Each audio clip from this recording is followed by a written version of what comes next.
সারিবদ্ধ হয়ে বসে আছেন বাবা মা আর নিজ নিজ মা বাবার পা ধুয়ে দিচ্ছেন তাদের সন্তানরা। আর এইভাবেই পিতামাতার পা ধুয়ে মুছে পরিষ্কার করে দিয়েছেন প্রায় ৩ শতাধিক শিক্ষার্থী।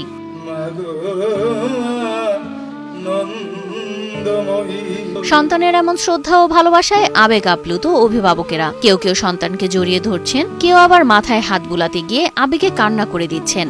সবকিছু মিলিয়ে এ যেন এক স্বর্গীয় অনুভূতির প্রকাশ পেয়েছে গোটা পরিবেশ জুড়ে। এখান থেকে আমরা অনেকগুলো নৈতিক শিক্ষা পাই। আমাদের বিদ্যালয়ের সকলকে অসংখ্য ধন্যবাদ জানাই। প্রতিটা সন্তান তার মাকে এত সুন্দরভাবে পূজা করছে, এটা চিরস্মরণীয় হয়ে থাকবে। গোপালগঞ্জের কোটালীপাড়া উপজেলার SKMH উচ্চ বিদ্যালয়ের প্রাঙ্গণে এমনই এক অভিনব অনুষ্ঠানের আয়োজন করা হয়। এই গুরুজনের করোনাতি অনুষ্ঠানে মা বাবার প্রতি যে ভালোবাসাটা সেটি ব্যক্ত করতে পেরেছি। মা বাবা সহ গুরুজনদের প্রতি শিক্ষার্থীদের শ্রদ্ধা বাড়ার পাশাপাশি আলোকিত জীবন গড়ে উঠবে এমন ধারণা থেকেই আয়োজন করা হয় এই অনুষ্ঠানের। শ্রদ্ধাবোধ ভক্তি যদি না থাকে তাহলে কিন্তু আসলে বড় হওয়া যায় না। এই ধরনের অনুষ্ঠান সারা বাংলাদেশে যেন ছড়িয়ে যায়। এটা খুবই ভালো লাগছে। এরকম অনুষ্ঠান কোথায় হয় না, এখন পর্যন্ত শুনি নাই। তাই ওরা যে গুরুজনদের প্রতি এত ভক্তি শ্রদ্ধা করছে, এতে খুবই গর্বিত। উক্ত অনুষ্ঠানে মা বাবারা বসে আছেন চেয়ারে, আর তার পাশেই পানি, ফুল, ধূপকাঠি আর মোমবাতি নিয়ে বসে আছে সন্তানেরা। কিছুক্ষণ পরেই একসাথে সব সন্তানেরা পানি ঢেলে তাদের মা বাবাদের পা ধুতে শুরু করেন। ফুলের উপরে হচ্ছে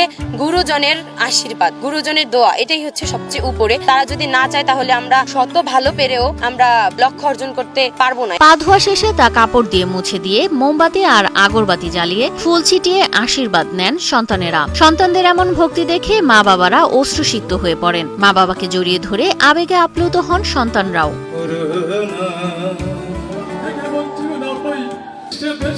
অভিভাবকদের শ্রদ্ধা জানাতে পেরে খুশি সন্তানরা। এই আয়োজনের মধ্য দিয়ে শিক্ষার্থীরা মাতা পিতা, শিক্ষক ও গুরুজনের প্রতি শ্রদ্ধা ভক্তির প্রায়োগিক শিক্ষা গ্রহণ করতে পেরেছেন বলে মনে করেন স্থানীয়রা। আমরা সকলে খুশি, গার্জিয়ানরাও সন্তুষ্ট এবং তার বাচ্চারাও খুশি। তারা যে একটা এখানে অনুভূতির সৃষ্টি হয়েছে, এই অনুভূতির কারণে তাদের মনে একটা দোলা দিয়েছে। কোটি মানুষের আস্থার ভালোবাসায় 11 বারের মতো দেশের 1 নম্বর রেফ্রিজারেটর ব্র্যান্ড ওয়ালটন। উক্ত আয়োজনে শিক্ষার্থীরা গুরুজনের প্রতি শ্রদ্ধা ভক্তি নিবেদনের শপথ গ্রহণ করেন। এমন ব্যতিক্রমী গুরুজনের করণতি অনুষ্ঠানের আয়োজন করায় খুশি পুরো এলাকাবাসী। প্রত্যেকটা শিক্ষার্থী আমাদের নৈতিক শিক্ষা গ্রহণ করবে এবং এ থেকে তাদের সচেতনতা ফিরিয়ে আনবে। উক্ত অনুষ্ঠানে প্রধান অতিথি ছিলেন কোটালীপাড়া উপজেলার মাধ্যমিক শিক্ষা কর্মকর্তা মোহাম্মদ সিদ্দিক নূর আলম। ব্যতিক্রমী ওই অনুষ্ঠানে উপস্থিত ছিলেন এলাকার জনপ্রতিনিধি, শিক্ষক শিক্ষিকা সহ বিদ্যালয়ের শতাধিক অভিভাবক। এই শ্রদ্ধাটা আমরা সবসময় কিন্তু জানাতে পারি না, সবসময় আমরা এই আবেগটা আমরা প্রকাশ করতে পারি না। স্কুল থেকে যে একটা সুযোগ করে দিয়েছে, তার উপর আমি আমার আবেগটা প্রকাশ করতে পারছি। শিক্ষার্থীদের মাঝে নীতি নৈতিকতা গড়ে তুলতে আগামীতেও এমন আয়োজনের কথা জানান স্কুলের প্রধান শিক্ষক অমৃত কুমার বারই। এভাবে যদি ক্ষুদ্র ক্ষুদ্র ভাবে প্রতিটা শিক্ষা প্রতিষ্ঠান পারিবারিক সামাজিকভাবে আমরা আস্তে আস্তে বাচ্চাদেরকে তুলে নিয়ে আসতে পারি আধ্যাত্মিক ভাবে নৈতিক শিক্ষা দিয়ে, তাহলে আমি মনে করবো সারা বিশ্ব নৈতিক শিক্ষা শিক্ষিত হয়ে সুন্দর পরিবেশ গড়ার জন্য এরা ভূমিকা রাখবে, এই আশাবাদ আমি ব্যক্ত করছি। শিক্ষার্থীদের মানবিক হিসাবে গড়ে তুলতে